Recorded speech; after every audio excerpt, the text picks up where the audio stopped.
lines. That's exactly what everyone expected when the Taliban first took over. Let's quickly break down what really transpired as per the United States. Now, this is source-based information coming in on the details of Zavari killing. A U.S. official told reporters that on the morning of 31st July, Zavari was standing alone on the balcony of his Kabul residence when a U.S. drone launched two hellfires. An apparent photographs of the building shows windows blown out on one of the floors, but the rest of the building, including windows on the other floors, was still in place. Members of Zawari's family were present in the house but were purposely not targeted and were not harmed as per the US official.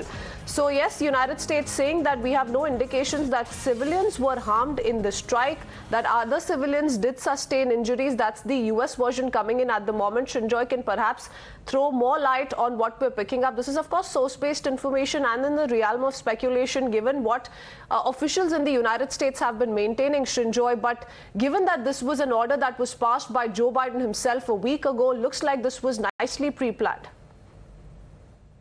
Yes, undoubtedly. This is a result of a lot of intelligence work. This would have taken weeks, it would have taken months, it may even have taken years to find out exactly where al-Zawahiri was. And secondly, they would have to absolutely get it fixed. That is, it's actually al-Zawahiri and nobody else. That's the second thing. Then there would be, once there was almost 100% clarity on the fact that it was al-Zawahiri himself and nobody else, then only then will the agencies and the security agencies go to the president and say that, look here, sir, this is what we have. Can we go ahead? Then, after consulting people, President Biden would have given a clear. So there is no doubt that the Americans are absolutely sure that it was al-Zawahiri and al-Zawahiri has been neutralized. This is the American view that yes, we found al-Zawahiri and we have neutralized. Now, what happens now? But the important point now to note is what kind of reaction the Al-Qaeda will come up with, what kind of attack they will plan, where they will plan, particularly in the West, perhaps soft targets. These are all things that we have to watch. Once again, there would be an alert in different parts of the world, quietly done. Just people will be watching out for technical intelligence. People will be looking out for chatter.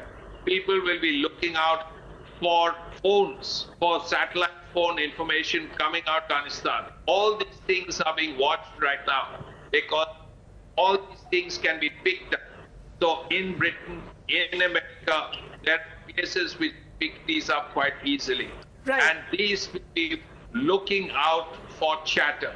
These will be looking out. Of course, the operation details are yet to be out. I mean, it was a sensational killing of bin Laden, and how exactly that he was found in the Pakistani territory and here is in a safe haven of Afghanistan, where right in the center of Kabul has the killing of Zavari that has happened now. But let's talk about Saudi Arabia also as well. Let's put out their statement where Saudi Arabia has welcomed Biden's announcement of the killing of the Al-Qaeda leader. And in a way, Shinjoy also saying that there had been terror attacks on the land of Saudi Arabia and Al-Qaeda had very much been prominent when it comes to carrying out those attacks. So in a way, Saudi Arabia also welcoming the killing of Zavari. Saudi Arabia, America and Israel have just taken part in a meeting that has been called the Western Quad. This is the I2U2 meeting and it was at the highest level. So there is a very clear understanding within Saudi Arabia that terrorism has to be fought. If terrorism is not going to be fought, then Saudi Arabia will at one time suffer. Let's not forget that Osama bin Laden himself had Saudi origins. Now this is something that the Saudis are aware of and they want to make it very clear that they have nothing to do with terrorism, which is why they have been one of the first to condemn it. And I will not be surprised if they have been in touch with the Americans, who have also encouraged them to condemn the killing. Now, once the Saudis condemn a killing like this, then there cannot be any kind of protest in the West, in the Middle East, and in West Asia.